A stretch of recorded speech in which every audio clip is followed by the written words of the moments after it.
So let's talk about the unlimited potential of story. You're walking down a trail. Okay, you're in the woods. You're walking down a trail. There's a hill ahead of you. And you can't see the trail beyond the hill. Anything could be beyond that hill. There could be a castle with elves and Snow White in a bikini. And she's holding cake and shrimp and whatever it is you like to eat. And she wants only you. She wants to serve you, right?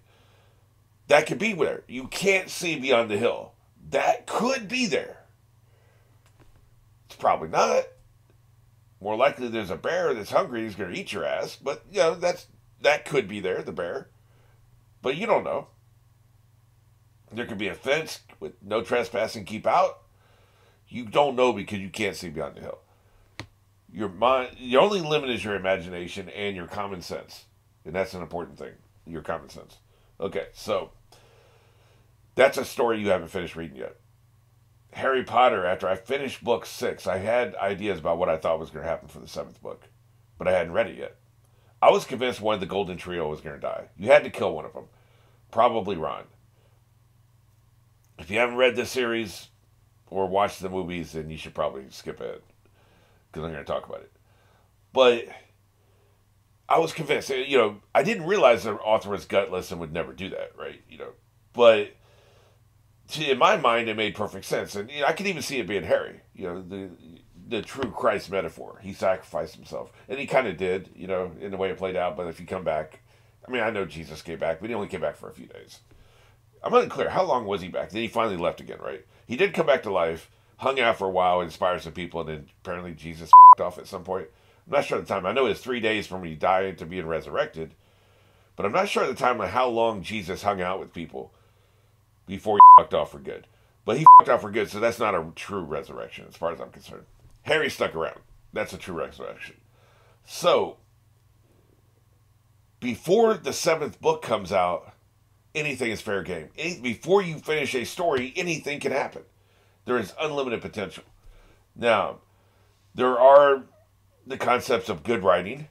You know, anything could happen in Game of Thrones, and they made some bad choices that we couldn't have predicted because it's bad writing. They're shitty writers. They are bad showrunners, and they should feel bad. And I hope they never get another project again. Thank you, Disney, for deep sixing them off Star Wars. F*** those guys. But, you know, bad writing. So, it could be bad writing. But if we assume the writing is going to be good, then there are certain constraints to this unlimited potential and unlimited imagination. Speaking of Jesus, he's not going to come down in the 7th Harry Potter book and destroy Voldemort. He could.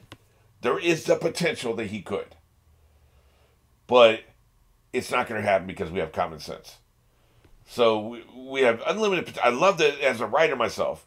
I love the unlimited potential of an unfinished story. Anything can happen. I've been sitting here. I'm 65 pages into my script. It can end so many ways. There's scripts I've stopped at 65, 70, 80 pages, and I've never finished because there's too many possibilities. There's too much potential. I don't want to lock it in. That may sound crazy to somebody who's not a writer, but I don't know the best ending here. You know? So that usually happens when you don't have a theme. If you have a theme, you're trying to ram down the audience's throat. The ending is clear. There's only one ending, and J.K. Rowling did have that, right? So she knew what she wanted to do, which is why she was gutless and didn't kill one of the Golden Trio, right? So you have unlimited potential because you can't see past the hill. The page is unfinished. You have not turned a page. Anything can be on the next page. You haven't started the next episode. You haven't pressed play yet. Anything can happen in this episode right here. Anything can happen. Jesus Christ could come down and he could save Ace. Whitebeard could die. Ace could die. I keep leaning back and forth. I think it's going to be Ace. But I don't know. Maybe it's both. Wouldn't that be some shit? We're both right. Whitebeard and Ace, right? You know, I know Luffy ain't going to die. Common sense. There's another 500-600 episodes. Luffy is not dying. So that's a constraint on the unlimited possibilities. But he could. He could. We could have Luffy Jr. could come out of here. He secretly fathered some kid. And the time jump that I've been hearing so much about is actually his kid growing up to take his place. To follow his footsteps. To have some of the same adventures again in a new perspective 15 years later. Boy, would that suck. But it would be a story. It's a possibility, I suppose. I doubt it, but I have heard about the times. This is how you can take one element you know is true, time jump, another element you know is true, 600 more episodes, and then suddenly just becomes Baratu, right? Where you have the sun taking over, and everybody hates it. Unlimited potential. What brought all this up was Klaus was making fun of me for my Whitebeard and Whitebeard and Blackbeard working together, conspiracy theory, right? Even that maybe Ace got it caught on purpose and stuff. And there is some element to that where it's like there was common sense may not have necessarily been in play there, because Blackbeard would never work with Whitebeard in the beef and the thing that happened where he killed one of Whitebeard's crewmates, and Whitebeard could never forgive that. But I could even headcanon some shit to that too, where it's like Blackbeard somehow messaged Whitebeard and told him, look, fucked up. I seek forgiveness because Whitebeard, we have seen somebody stabbed him in the chest and he forgave them. Now, that's an injury to him. Would he forgive an injury to one of his other sons? A deadly injury? That's a lot more nebulous. Probably not. But it doesn't matter what Whitebeard would do. It matter what Blackbeard believes. So Blackbeard could believe that Whitebeard forgive him. Look, let me make this up to you. Here's my plan. Here's my scheme. It'll be a heroic sacrifice. I'll probably have to lay down my life to make this work. Is that a path to forgiveness? Whitebeard could say, okay, let's give it a shot. You can headcanon that. Like, is that likely? No. But, like, it's possible. If you want to bring common sense into this, and you want to be a party pooper and bring common sense, okay. Basically, I'm sitting there with my action figures doing fan fiction, right? But common sense does have to rule the day, right? And common sense says they probably weren't working together. But it was a fun theory. So, but that's what made me think about the unlimited potential of storytelling. But you also have to kind of rein it in with some common sense. I mean, you can do flights of fancy and fan fiction and fan wank headcanon if you want to, and have fun with it. Like you said, we're with our action figures, we're having fun. But I'm trying to explore the potential story ideas that actually make sense. I'm not really smashing action figures together when I do these theories of what could happen, possible conspiracy theories. I'm trying to. Maybe it's outlandish. Maybe I'm being Preston Jacobs. But I want to keep it within the realms of common sense. And maybe the below Blackbeard thing was a little off the common sense trail. Possibly. But it was fun. But so as we move forward, this is such an epic storyline. There's so much happening. I think there are going to be major consequences no matter what happens. There's going to be fallout. So what I want to do here is keeping restrained with common sense, looking at the untapped story potential. What is possible and what isn't? What is feasible and what isn't? What do I think will happen, right? There's so many possibilities. But here's one more thing to keep in mind when we talk about all this. There is such a difference between having not turned the page and having turned the page and read the next page. You can never go back. You can never flip that page back over and put yourself in a position of this could happen, that could happen, that could happen. You can't do it. Everybody watching this, I assume, I don't think anybody's watching this for the first time with me. Everybody watching this saw these episodes years ago, maybe a decade ago, maybe longer. You can't imagine any possibility than what happened. For instance, I have that same perspective about the start of this fight. I can now not imagine Luffy being there from the beginning. I can't put myself in headspace. Okay, Whitebeard's ship shows up. Luffy's standing there on the plaza waiting for the ship to pop up. I can't do it because that's not what happened. And once you've seen what actually happened, you can't really open your mind up to what could have happened. You can't be in a place where, well, this could happen, and that could happen, and that could happen. If from your point of view, Blackbeard would never reach out to Whitebeard. He would never have a conversation with Whitebeard. He would never try to work with Whitebeard. That was never on the table. Because it didn't happen. You can't put yourself in a mind to open yourself up to the mind possibility because immediately your mind's like, oh, that wouldn't happen. That wouldn't happen. That didn't happen. None of the Golden Trio died. It's impossible. It is impossible for any of them to have ever died because it didn't happen. You can't put yourself in that position because you've turned the page. So it could really seem silly, and I fought myself with this with Neil Talks when he was watching Lost. He'd throw out some crazy-ass theories. He'd have some good theories, and some of them were pretty close to the mark. But he'd also have some crazy-ass theories. I'd be rolling my eyes like, come on, man.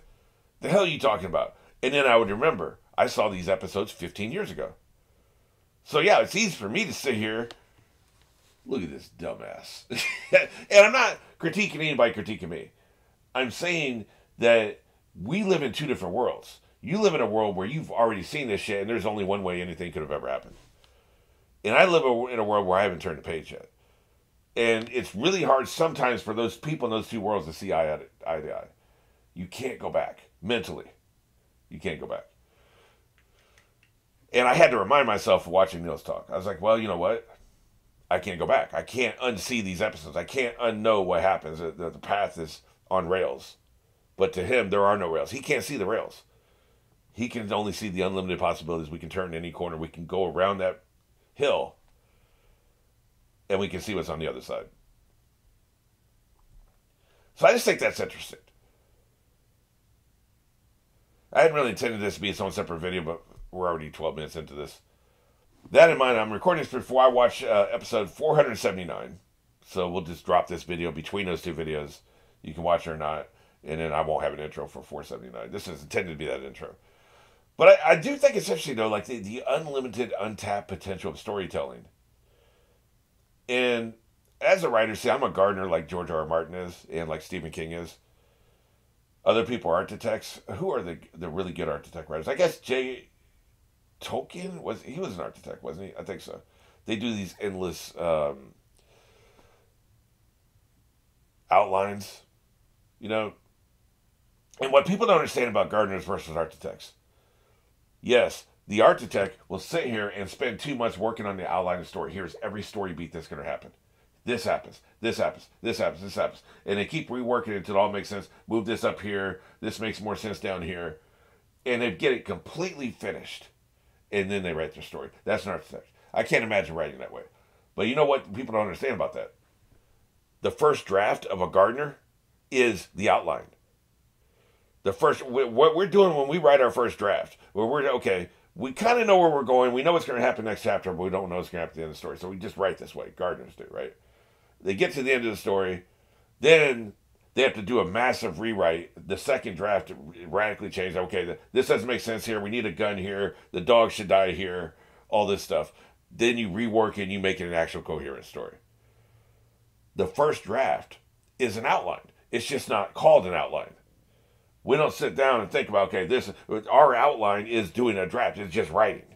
The dialogue, the story beats, the descriptions, all this stuff. You know, it won't be fully fleshed out, but it's there.